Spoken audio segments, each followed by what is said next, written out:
Assalamualaikum warahmatullahi wabarakatuh. Halo teman-teman semua.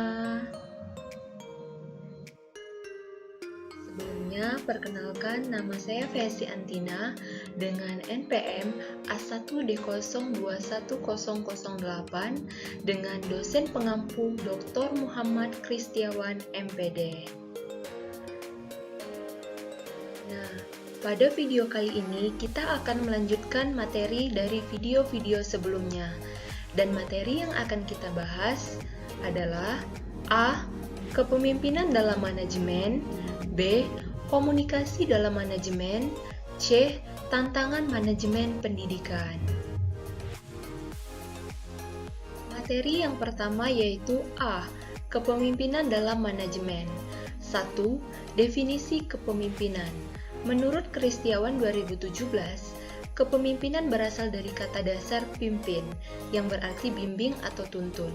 Dari kata pimpin, lahirlah kata kerja memimpin, yang artinya membimbing atau menuntun, dan benda.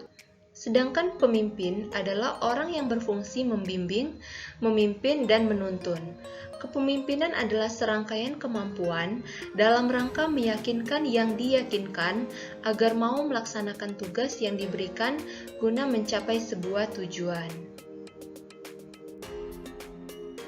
Nah, unsur-unsur dalam kepemimpinan adalah sebagai berikut. A. Pemimpin, B. Yang dipimpin, C. Proses mempengaruhi, yang terdiri dari 1. Proses memberi arahan, 2. Memberi motivasi, 3. Mampu menciptakan rasa percaya diri, 4. Mempengaruhi dan menggerakkan, dan yang terakhir D, yaitu adanya tujuan yang ingin dicapai. 2. Syarat dan prinsip kepemimpinan pendidikan. Asmendi 2012-263 mengungkapkan syarat dan proses seorang pemimpin pendidikan adalah sebagai berikut.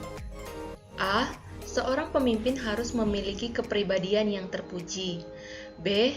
Paham dan menguasai tujuan yang hendak dicapai dan mampu mengkomunikasikan kepada bawahan dan stakeholder. C. Memiliki wawasan yang luas di bidang tugasnya dan bidang-bidang lain yang relevan. D.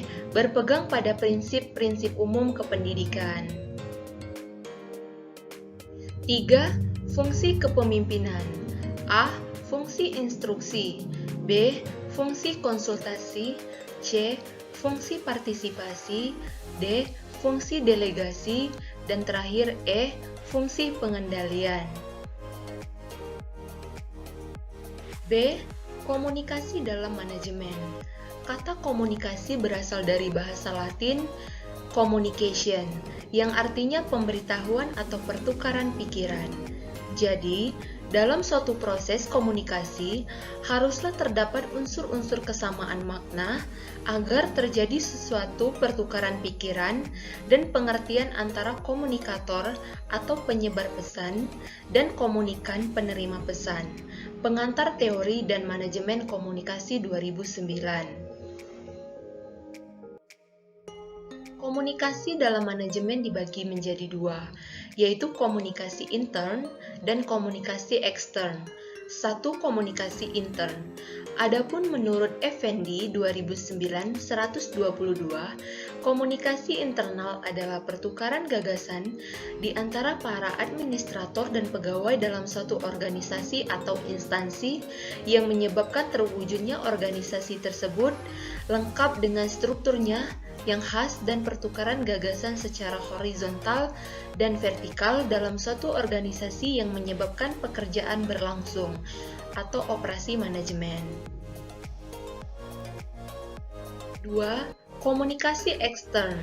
Menurut Effendi 2009-128, komunikasi eksternal ialah komunikasi antara pimpinan organisasi atau instansi dengan khalayak di luar organisasi.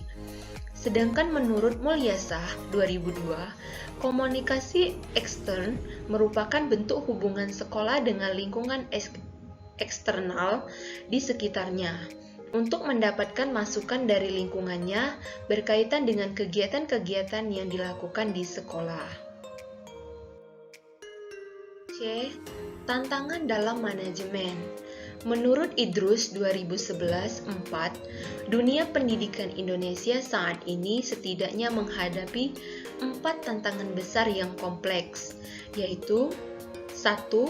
Tantangan untuk meningkatkan nilai tambah, yang artinya bagaimana cara untuk meningkatkan nilai tambah dalam upaya meningkatkan produktivitas, pemerataan, dan pertumbuhan ekonomi dalam rangka untuk memelihara dan meningkatkan pembangunan yang berkelanjutan. 2.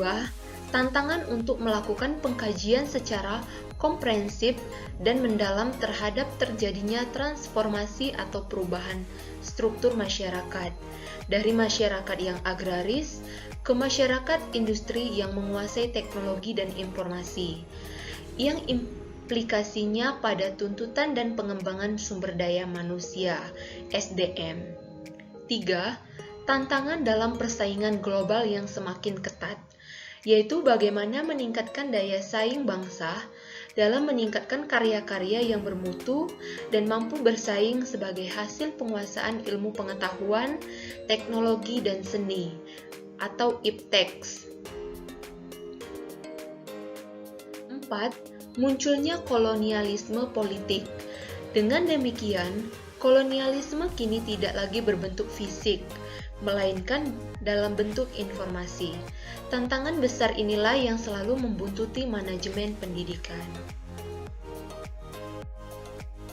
Adapun solusi untuk menghadapi tantangan manajemen pendidikan yaitu 1.